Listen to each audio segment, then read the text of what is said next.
ಮಿತ್ರರೇ ನಮಸ್ಕಾರ. ಮಿತ್ರರೇ, ಲೋಕಸಭೆ ಮತ್ತು ರಾಜ್ಯಸಭೆಯಲ್ಲಿ ಆಪರೇಷನ್ ಸಿಂಧೂರದ ಕುರಿತಾದಂಥ ಬಹಳ ಹೀಟ್ ಡಿಬೇಟ್ ನಡೀತಾ ಇದೆ.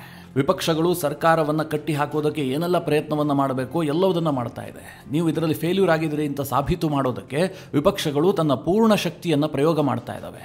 ಇನ್ನು ವಿಪಕ್ಷಗಳ ಎಲ್ಲ ಆರೋಪಗಳಿಗೂ ಕೂಡ ಆಡಳಿತ ಪಕ್ಷದ ನಾಯಕರು ಅಷ್ಟೇ ಸಮರ್ಥವಾಗಿ ಉತ್ತರ ಕೊಡುವಂತಹ ಕೆಲಸವನ್ನು ಕೂಡ ಮಾಡ್ತಾ ಇದ್ದಾರೆ.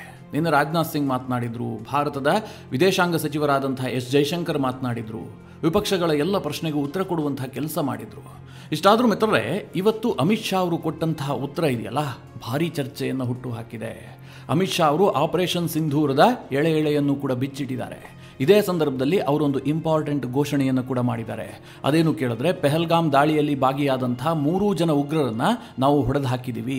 ಆಪರೇಷನ್ ಮಹಾದೇವ್ನಲ್ಲಿ ಸತ್ತಂತಹ 3 ಉಗ್ರರೇ ಪೆಹಲ್ಗಾಮ್ನಲ್ಲಿ ದಾಳಿ ಮಾಡಿದಂಥವರು. ಅದಕ್ಕೆ ಬೇಕಾದಂತಹ ದಾಖಲೆಗಳು ನಮ್ಮ ಬಳಿಯಲ್ಲಿದೆ, ತನಿಖೆಯಿಂದ ಎಲ್ಲವೂ ಕೂಡ ಸಾಬೀತಾಗಿದೆ ಅಂತ ಅಮಿತ್ ಶಾ ಸದನದಲ್ಲಿ ಘೋಷಣೆ ಮಾಡಿದ್ದಾರೆ. ಮಿತ್ರರೇ, ಬಹಳ ಇಂಪಾರ್ಟೆಂಟ್ ವಿಚಾರ.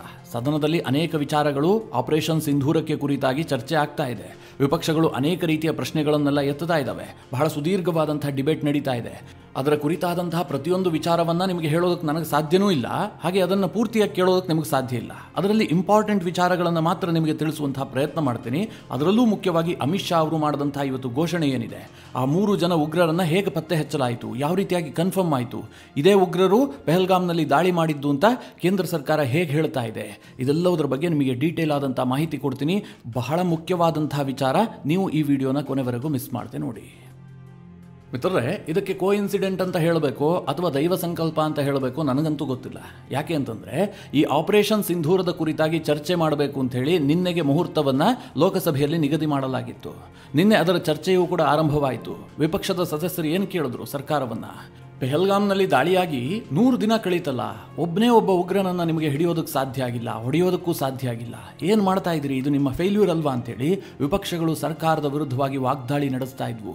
ವಿಪಕ್ಷಗಳು ಇಷ್ಟೊಂದು ಆಕ್ರೋಶಭರಿತವಾಗಿ ಮಾತನಾಡ್ತಾ ಇರುವಂತಹ ಸಂದರ್ಭದಲ್ಲೇ ಜಮ್ಮು ಕಾಶ್ಮೀರದ ಶ್ರೀನಗರದ ಪಕ್ಕದಲ್ಲೇ ಇರುವಂತಹ ಲಿಡ್ವಾಸ್ ಪ್ರಾಂತ್ಯದಲ್ಲಿ ನಮ್ಮ ಸೇನೆ ಒಂದು ದೊಡ್ಡ ಕಾರ್ಯಾಚರಣೆಯನ್ನು ಕೈಗೆತ್ತಿಕೊಂಡಿತ್ತು. ಅದಕ್ಕೆ ಆಪರೇಷನ್ ಮಹಾದೇವ್ ಅಂತ ಹೆಸರು ಕೊಡಲಾಗಿತ್ತು. ಮಿತ್ರರೇ, ಆ ಆಪರೇಷನ್ ಮಹಾದೇವ್ನಲ್ಲಿ ಒಟ್ಟು 3 ಉಗ್ರರನ್ನ ಹೊಡೆದು ಹಾಕಲಾಗಿತ್ತು. ಆ 3 ಉಗ್ರರು ಕೂಡ ಪೆಹಲ್ಗಾಮ್ ದಾಳಿಯಲ್ಲಿ 26 ಅಮಾಯಕರನ್ನ ಬಲಿ ಪಡೆದ್ರಲ್ಲ, ಅದೇ ಉಗ್ರರು ಅನ್ನುವಂಥದ್ದು ಇವತ್ತು ಕನ್ಫರ್ಮ್ ಆಗಿದೆ. ಅಮಿತ್ ಶಾ ಇವತ್ತು ಸದನದಲ್ಲಿ ದಾಖಲೆ ಸಮೇತ ಆ ಮಾಹಿತಿಯನ್ನು ಕೊಟ್ಟಿದ್ದಾರೆ. ನಿನ್ನೆ ಉಗ್ರರ ವಿರುದ್ಧ ಕಾರ್ಯಾಚರಣೆ ಆಯ್ತಲ್ಲ, ಆ ಸುದ್ದಿ ಬಂದ ತಕ್ಷಣ ಮಾಧ್ಯಮಗಳೇನು ಹೇಳಿದ್ವು, ಹಾಸಿಮ್ ಮೂಸಾ ಅನ್ನುವಂಥ ಒಬ್ಬ ಉಗ್ರ ಕ್ರಿಮಿ ಸತ್ತೋಗಿದ್ದಾನೆ, ಈತ ಪೆಹಲ್ಗಾಮ್ ದಾಳಿಯ ಪ್ರಮುಖ ರೂವಾರಿ, ಹೀಗಂತ ಮಾಧ್ಯಮಗಳು ವರದಿಯನ್ನು ಪ್ರಕಟಿಸಿದ್ವು. ಉಳಿದಂತಹ 2 ಉಗ್ರರು ಯಾರು, ಅವರು ಪೆಹಲ್ಗಾಮ್ ದಾಳಿಯಲ್ಲಿ ಭಾಗಿಯಾಗಿದ್ದಾರಾ ಇಲ್ವಾ, ಇದ್ರ ಬಗ್ಗೆ ಸಾಕಷ್ಟು ಡೌಟ್ಗಳಿದ್ವು. ಅನಂತರ ಮಿತ್ರರೇ, ಈ ಬಗ್ಗೆ ಸುದೀರ್ಘವಾದಂತಹ ತನಿಖೆಯನ್ನು NIA ಅಧಿಕಾರಿಗಳು ನಡೆಸಿದ್ದಾರೆ. ಈ ಇಡೀ ತನಿಖೆಯ ಮಾಹಿತಿಯನ್ನ ಸದನದಲ್ಲಿ ಅಮಿತ್ ಶಾ ಅವರು ಇವತ್ತು ಬಹಿರಂಗಪಡಿಸಿದ್ರು. ಅವ್ರೇನು ಹೇಳಿದ್ರು ಕೇಳಿದ್ರೆ, ಈ 3 ಜನ ಉಗ್ರರನ್ನ ಹೊಡೆಯಲಾಯ್ತಲ್ಲ, ತಕ್ಷಣ ಆ ಬಾಡಿಗಳನ್ನ ಶ್ರೀನಗರಕ್ಕೆ ತರಲಾಯಿತು. ಶ್ರೀನಗರಕ್ಕೆ ಯಾಕೆ ತಂದಿದ್ದು ಕೇಳಿದ್ರೆ, ಈ ಉಗ್ರರು ಪೆಹಲ್ಗಾಮ್ನಲ್ಲಿ ದಾಳಿ ಮಾಡೋದ್ರಲ್ಲ, ಅದಕ್ಕಿಂತ ಮುಂಚಿತವಾಗಿ ಭಾರತದಲ್ಲಿದ್ದಂತಹ ಕೆಲವರ ಆಶ್ರಯವನ್ನು ಪಡೆದುಕೊಂಡಿದ್ರು, ಅವರಿಗೆ ಕೆಲವರು ಸಹಕಾರವನ್ನು ಮಾಡಿದ್ರು, ಅವರನ್ನ NIA ಬಂಧಿಸಿಟ್ಟಿತ್ತು. ಮುಖ್ಯವಾಗಿ ಇವರಿಗೆ ಆಶ್ರಯ ಕೊಟ್ಟಿದ್ದಂಥವರನ್ನ, ಜೊತೆಗೆ ಇವರಿಗೆ ಆಹಾರ ಪೂರೈಕೆ ಮಾಡದಂತಹ 2 ಕುಟುಂಬದವರನ್ನ ಬಂಧಿಸಲಾಗಿತ್ತು. ಅವರೀಗಲೂ ಕೂಡ NIA ವಶದಲ್ಲೇ ಇದ್ದಾರೆ. ಈ 3 ಬಾಡಿಗಳನ್ನ ಅವರಿಗೆ ತೋರಿಸಲಾಯಿತು. ಆ ಸಂದರ್ಭದಲ್ಲಿ ಅವರು ಒಪ್ಕೊಂಡಿದ್ದಾರೆ, ಹೌದು ನಾವು ಇವರಿಗೆ ಸಹಾಯ ಮಾಡಿದ್ದು, ಪೆಹಲ್ಗಾಮ್ನಲ್ಲಿ ದಾಳಿ ಮಾಡೋದಕ್ಕೆ ಬಂದವರು ಇವರೇ, ಇದನ್ನು ಅವರು ಒಪ್ಕೊಂಡಿದ್ದಾರೆ. ಕೇವಲ ಅವರು ಸಹಾಯ ಮಾಡಿದವರು ಮಾತ್ರ ಒಪ್ಕೊಂಡಿಲ್ಲ, ಅವರ ತಾಯಂದ್ರು ಕೂಡ ಒಪ್ಕೊಂಡಿದ್ದಾರೆ. ನಮ್ಮ ಮನೆಯಲ್ಲಿ ಬಂದುಳಿದಂಥವರು ಇದೇ ಉಗ್ರರು ಅಂತ ಅವರ ತಾಯಂದ್ರು ಕೂಡ ಒಪ್ಕೊಂಡಿದ್ದಾರೆ. ಹೀಗೆ 4 ಜನ ಅವರನ್ನು ಗುರುತಿಸಿದ ಬಳಿಕ ಇಷ್ಟಕ್ಕೆ ನಮ್ಮ NIA ಸುಮ್ಮನಾಗಲಿಲ್ಲ. ಬಳಿಕ ಹೆಚ್ಚುವರಿ ತನಿಖೆಯನ್ನು ಕೂಡ ಕೈಗೊಂಡಿದೆ. ಅದು ಹೇಗೆ ಕೇಳಿದ್ರೆ, ಈ ಉಗ್ರರನ್ನು ಹತ್ಯೆ ಮಾಡಲಾಯ್ತಲ್ಲ, ಆ ಸಂದರ್ಭದಲ್ಲಿ ಅವರ ಬಳಿಯಿಂದ 3 ರೈಫಲ್ಗಳನ್ನು ವಶಕ್ಕೆ ಪಡೆಯಲಾಗಿತ್ತು. ಅದರಲ್ಲಿ ಒಂದು ಅಮೆರಿಕ ನಿರ್ಮಿತ M9 ರೈಫಲ್, ಹಾಗೆ 2 AK-47ಗಳಿದ್ವು. ಇದು ತನಿಖೆಗೆ ತೀರಾ ಇಂಪಾರ್ಟೆಂಟ್ ಆದಂತಹ ವಿಚಾರ. ಇವರೇ ದಾಳಿ ಮಾಡಿದ್ದ ಇಲ್ವಾ ಅನ್ನುವಂಥದ್ದು ಕನ್ಫರ್ಮ್ ಆಗಿದ್ದೇ ಇದರಿಂದ. ಅದು ಹೇಗೆ ಕೇಳಿದ್ರೆ, ಈ ಉಗ್ರರು ಇದೇ 3 ರೈಫಲ್ನಿಂದ 26 ಜನರನ್ನ ಹತ್ಯೆ ಮಾಡಿದ್ರು. ಅವತ್ತು ಪೆಹಲ್ಗಾಮ್ನಲ್ಲಿ ಹತ್ಯೆ ಆಗಿತ್ತಲ್ಲ, ಅವರೆಲ್ಲರ ಬಾಡಿಯಿಂದಲೂ ಕೂಡ ಆ ಮದ್ದುಗುಂಡುಗಳನ್ನ ಕಲೆಕ್ಟ್ ಮಾಡಲಾಗಿತ್ತು. ಅದರ ಫೊರೆನ್ಸಿಕ್ ಟೆಸ್ಟ್ ಕೂಡ ನಡೆದಿತ್ತು. ನಡೆದಿತ್ತು. ಆರಂಭದಲ್ಲಿ ಆ ಫೊರೆನ್ಸಿಕ್ ಟೆಸ್ಟ್ ರಿಪೋರ್ಟ್ಗೂ ರೈಫಲ್ಗೂ ಮ್ಯಾಚ್ ಆಗುತ್ತಾ ನೋಡಲಾಯಿತು.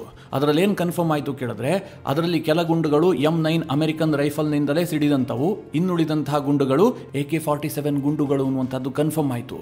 ಅದಾದ ಬಳಿಕ ಆ ರೈಫಲ್ಗಳನ್ನು ಚಂಡೀಗಢಕ್ಕೆ ವರ್ಗಾಯಿಸಲಾಯಿತು. ಅಲ್ಲಿ ರಾತ್ರಿ ಫೈರಿಂಗ್ ಅನ್ನು ಮಾಡುವ ಮೂಲಕ ಅದರಿಂದ ಸಿಡಿಯುವಂತಹ ಗುಂಡುಗಳಿಗೂ ಈ ಹಿಂದೆ ಸಿಡಿದಂತಹ ಗುಂಡುಗಳಿಗೂ ಸಾಮ್ಯತೆ ಇದೆಯಾ, ಅದು ಹೌದಾ ಅನ್ನುವಂಥದ್ದನ್ನು ಕನ್ಫರ್ಮ್ ಮಾಡಲಾಯಿತು.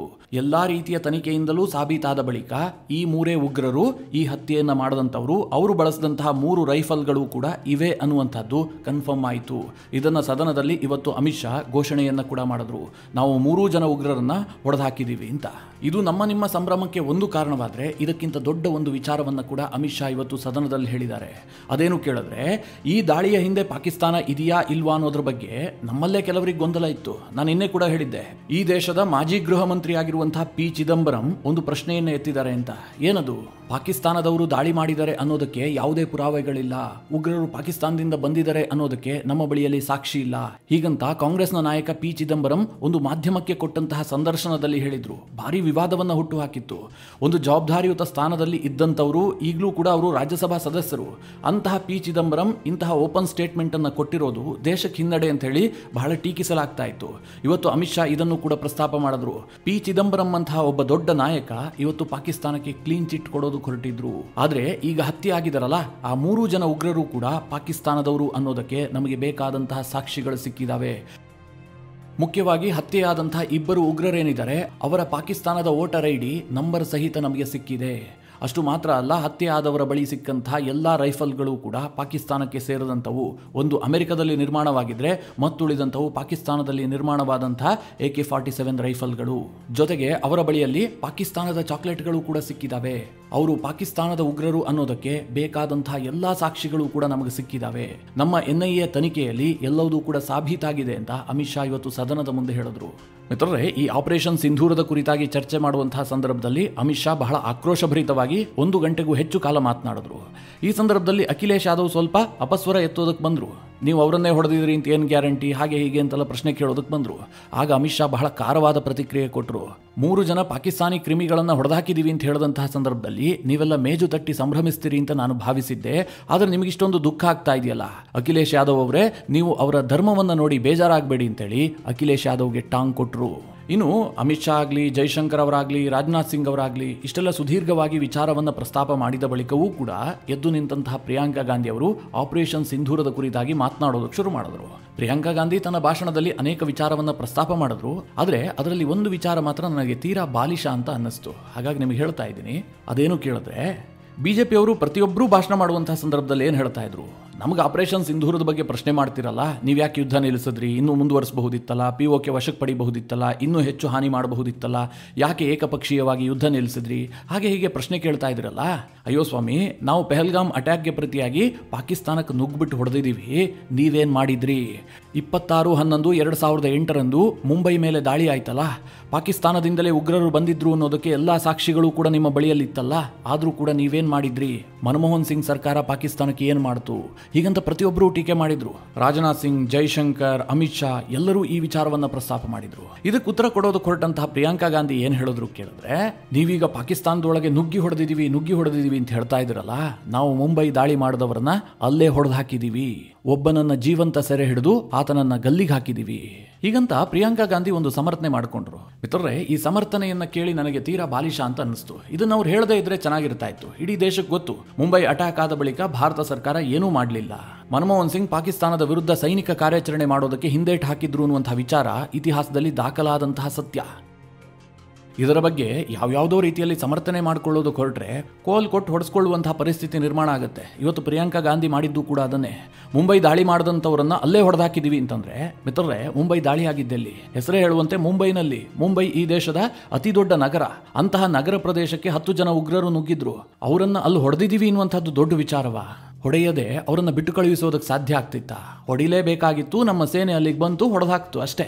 ಅದು ಅಲ್ಲದೆ ಇನ್ನೊಂದು ವಿಚಾರವನ್ನು ಕೂಡ ಗಮನಿಸಿ. ಪಾಕಿಸ್ತಾನ ಇರೋದೆಲ್ಲಿ, ಮುಂಬೈ ಇರೋದೆಲ್ಲಿ? ಪಾಕಿಸ್ತಾನಕ್ಕೂ ಮುಂಬೈಗೂ ಏನಾದರೂ ಕನೆಕ್ಷನ್ ಇದೆಯಾ? ಅವರು ಸಮುದ್ರ ಮಾರ್ಗದ ಮೂಲಕವಾಗಿ ಬಂದು ಮುಂಬೈ ಒಳಗೆ ನುಗ್ಗಿ ದಾಳಿ ಮಾಡಿದ್ದಾರೆ. ಹೀಗಾಗಿ ಅವರನ್ನು ಹೊಡೆದು ಹಾಕದೆ ಬೇರೆ ದಾರಿ ಇರಲಿಲ್ಲ. ಸೆರೆ ಸಿಕ್ಕಂತಹ ಅಜ್ಮಲ್ ಕಸಬ್ ರಾಜಾತಿಥ್ಯದಲ್ಲಿ 4 ವರ್ಷ ಜೈಲಿನಲ್ಲಿದ್ದ. ಒಬ್ಬ ಉಗ್ರ ಸೆರೆ ಸಿಕ್ಕಿದ್ದಾನೆ. ಆತ ಪಾಕಿಸ್ತಾನಕ್ಕೆ ಬೇಕಾದಂತಹ ಎಲ್ಲ ಸಾಕ್ಷಿಗಳನ್ನು ಕೊಟ್ಟಿದ್ದಾನೆ. ಪಾಕಿಸ್ತಾನದ ಇನ್ವಾಲ್ವ್ಮೆಂಟ್ ಇರುವಂತಹದ್ದು ಸಾಬೀತಾಗಿದೆ. ಇಷ್ಟಾದರೂ ಕೂಡ ಭಾರತ ಸರ್ಕಾರ ಪಾಕಿಸ್ತಾನದ ವಿರುದ್ಧ ಏನೂ ಕ್ರಮ ಕೈಗೊಂಡಿರಲಿಲ್ಲ. ಯಾವುದೇ ಸೈನಿಕ ಕಾರ್ಯಾಚರಣೆಯನ್ನು ಮಾಡಿರಲಿಲ್ಲ. ಅಂದಿನ ಭಾರತದ ಏರ್ಫೋರ್ಸ್ನ ಚೀಫ್ ಆಗಿದ್ದಂಥವರು ಮನಮೋಹನ್ ಸಿಂಗ್ ಅವರಿಗೆ ಬಹಳ ಸ್ಪಷ್ಟವಾಗಿ ಹೇಳ್ತಾರೆ, ಒಂದು ಆರ್ಡರ್ ಕೊಡಿ, ನಮಗೆ ಉಗ್ರ ತಾಣಗಳು ಎಲ್ಲೆಲ್ಲಿದ್ದಾವೆ ಅಂತ ತುಂಬ ಚೆನ್ನಾಗಿ ಗೊತ್ತು, ನಾವು ಒಂದೇ ಏಟಿಗೆ ಎಲ್ಲವುದನ್ನು ಫಿನಿಶ್ ಮಾಡಿಬಿಡ್ತೀವಿ, ಪಾಕಿಸ್ತಾನಕ್ಕೆ ಇನ್ನೊಮ್ಮೆ ಭಾರತದ ಬಗ್ಗೆ ಯೋಚನೆ ಮಾಡದಂತೆ ಮಾಡ್ತೀವಿ ಅಂತ ಆಗಲೇ ಹೇಳಿದ್ರಂತೆ.